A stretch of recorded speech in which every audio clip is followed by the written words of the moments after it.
Once upon a time, just beyond the edge of the everyday world, there was a forest called Whiskerwood. It was no ordinary forest. The trees there shimmered with silver bark, the leaves glowed faintly at night, and the air was always scented with the sweetness of wild berries and starlight. Hidden in this forest were secrets so old that even the owls spoke of them in hushed, reverent coos. At the border of this magical land lived a young girl named Elia. She was 8 years old, with curious eyes that always seemed to be asking questions no one had ever thought to answer. Her hair was a mass of golden curls, and her favorite boots were scuffed from all the places she had already explored. She lived with her grandparents in a cozy cottage surrounded by wildflowers and whispering winds. One morning, Elia discovered something unusual in the attic. While searching through her grandfather's old trunk of maps, she found one that shimmered with a glow not unlike the leaves in Whiskerwood. It looked ancient, drawn with ink that shifted colors and lines that rearranged themselves when she blinked.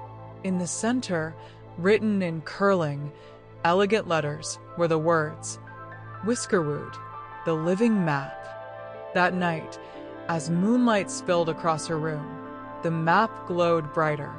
It lifted gently into the air, unfolded itself fully, and hovered just above her bed. The lines on the map danced and shifted, forming trails, tunnels, rivers, and towers she had never seen before. Elia felt a flutter in her chest, a sense of being invited, not by a person, but by something deeper. The forest was calling. The next morning, Elia packed her backpack with essentials, a compass, a snack, her notebook, a small flashlight, and a lucky acorn she'd kept since she was 5. Tucking the glowing map into her jacket, she stepped into Whiskerwood, guided by the rustling leaves and the scent of wild berries. At first, the paths were familiar. Birds chirped greetings and butterflies fluttered in kaleidoscope patterns. But soon, the trees grew taller and closer together. The sunlight dappled through in strange patterns, and a low hum began to vibrate beneath her feet, like the forest was purring. The map fluttered from her pocket, guiding her feet to a narrow bridge made of woven vines. On the other side, she met the first creature, a fox with silver fur and emerald eyes, standing by a circle of mushrooms. It nodded to her, then turned, expecting her to follow. Though the fox never spoke, its intentions were clear. It was a guide. Together, they ventured deeper into Whiskerwood. Along the way, the forest offered challenges. Elia had to solve a riddle presented by the dancing shadows of willow trees. She needed to stack stones in a spiral to unlock a hidden trail. With each puzzle, she learned more, not just about the forest, but about herself. Patience, observation, trust. By midday, the map had led her to a glade where the sunbeams gathered in golden pools. There, nestled in a patch of moss, was a tiny library, not of books, but of memory stones. Each stone held a story of the forest, and when she held one close, images and feelings bloomed in her mind.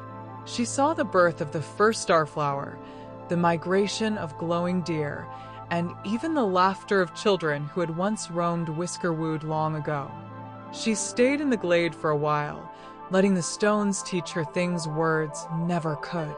When she finally moved on, her fox guide led her to a great tree, ancient and wide, its roots spread like rivers across the earth. Inside was a door. The map glowed warmly, signaling she had reached the heart of Whiskerwood. Within the tree, time felt different.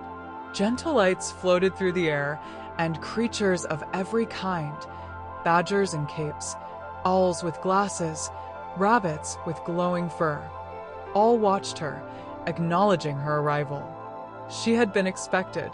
The map unrolled one final time and placed itself in the center of a stone pedestal. From the ceiling of roots, A drop of golden sap fell onto the map, which shimmered, then turned transparent. In that moment, Elia understood. She had become part of the story.